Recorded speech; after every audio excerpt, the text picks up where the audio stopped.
So hello guys, welcome to my new blog. तर मी आज आलेली आहे सिद्धेश्वरच्या यात्रेला. लातूरमधील प्रसिद्ध सिद्धेश्वर मंदिर सगळ्यांना माहीतच आहे. तर मी माझ्या छोट्या भावांसोबत आलेली होती. तर सगळ्यात पहिले आम्ही फर्स्ट राईड केली ती वरी जाणार असताना गोल गोल फिरणार. त्यात बसल्यावर कळालं की ते खराब आहे. म्हणजे त्यानं वरी नेलं पण वरून व्ह्यू बघितला सगळ्या यात्रेचा. गोल गोल असं फिरवत नेलं पण वरी पुरं नेलंच नाही. ती छोटू म्हणत होता अजून वरी आहे अजून वरी आहे, पण त्यानं वरी काय पोचलाच नाही. ते वरी बघायची वाट बघत होता बिचाराने, त्यांनी खाली आणून सोडलं. तर या राईडचा मजा आला नाही, पण व्ह्यूज वरून आला पुऱ्या यात्रेचा. पुरी यात्रा कशी लाईटिंग होत आहे तुम्ही बघू शकता. ही लाईटिंग बघायसाठी सगळे रात्री येतात. रात्री खूप भारी दिसते यात्रेचा व्ह्यू बघू शकता. इकडं सगळी अशी दुकानाची लाईन, इकडं मोदका कुवा. सगळ्यांनी पाहिलेलाच असेल, नाही पाहिलेलं असेल तर लातूरला यावे आणि या सिद्धेश्वरच्या यात्रेला नक्की भेट द्यावी. मी म्हणते म्हणून सगळ्यांनी येऊन भेट द्यावी, कारण या यात्रेचा मजा खूप भारी आहे. एकदा घ्याल तर खूप खूप दरवर्षी याल तुम्ही मजा करायला. आम्हाला खूप मजा आली फक्त वरून व्ह्यू बघायला, कारण दरवर्षी तर यात्रा असं लांबून पण दिसते, छान दिसते सगळे लाईटिंग वगैरे, पण वरून बघण्यात वेगळीच मजा आहे. खाली खूप गर्दी दिसत होती. खाली गेल्यास काय नाही, आपण वाट काढून जायचो कुठून पण. वरून दिसत होतं किती आलेत आज किती नाही, आपण या गर्दीत कुठे आहेत असं वाटतं होतं. पण यात्रेत खूप भारी वाटतं.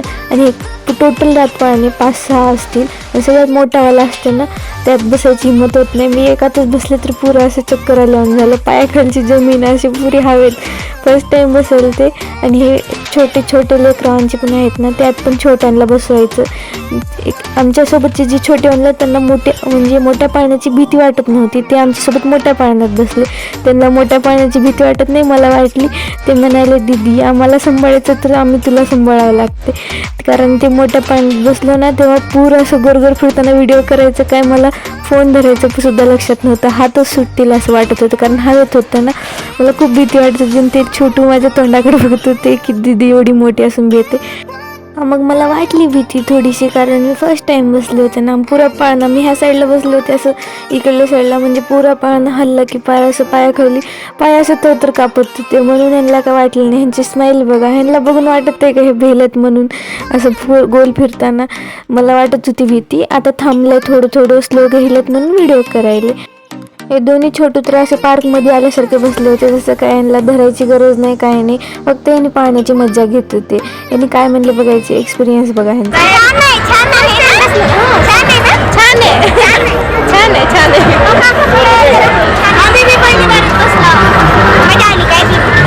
त्यांचा एक्सपिरियन्स घेतला. माझा एक्सपिरियन्स खूप असं चांगला पण होता वाईट पण होता, कारण एक वेळेस वाटत होतं आता पडते. मम्मी म्हणायची तू बसू नको म्हणली ती तरी बसेल, ते पडायचं म्हणून भीती वाटत होती.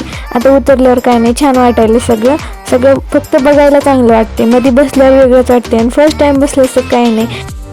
फक्त ते छोटू पण फर्स्ट टाईम बसले होते. फक्त त्यांना चॅलेंज लावलं की यात बसवून दाखवा. त्यांनी बसवून दाखवले आणि सोबत मला पण बसवले. मला भीती वाटली, फक्त त्यांना नाही वाटली. चॅलेंज त्यांनी जिंकले, कारण मी बेले ना. आणि हे सगळे यात पाळणे फक्त 2च राईड घेऊन एवढी मजा आली की बस, बाकींची गरजच नाही. हा थोडा याच्यात पण चॅलेंज लागलं होतं. त्यांना बसा म्हणले, मी नाही बसणार म्हणले. आणि बाकी सगळे बघू शकता यात पाणी खूप मोठे आहेत. फक्त हे गोल फिरताना जसं एक्सपिरियन्स येतो ना, त्याच्यात वाटतं पाय असं तर कापतात आणि काहीच नाही असं, म्हणजे हात सुटले असं वाटते, पडलो आपण असं वाटते. म्हणून मला भीती वाटते. बाकी सगळे हे बलूनवाले असतं ना, ते जेव्हा वय होते खेळायचं तेव्हा नाही खेळलं. आता मोठे झालं तर आता त्यांनी एंट्री देत नाहीत. असे हाल झाले त्या बलूनवर बसायसाठी.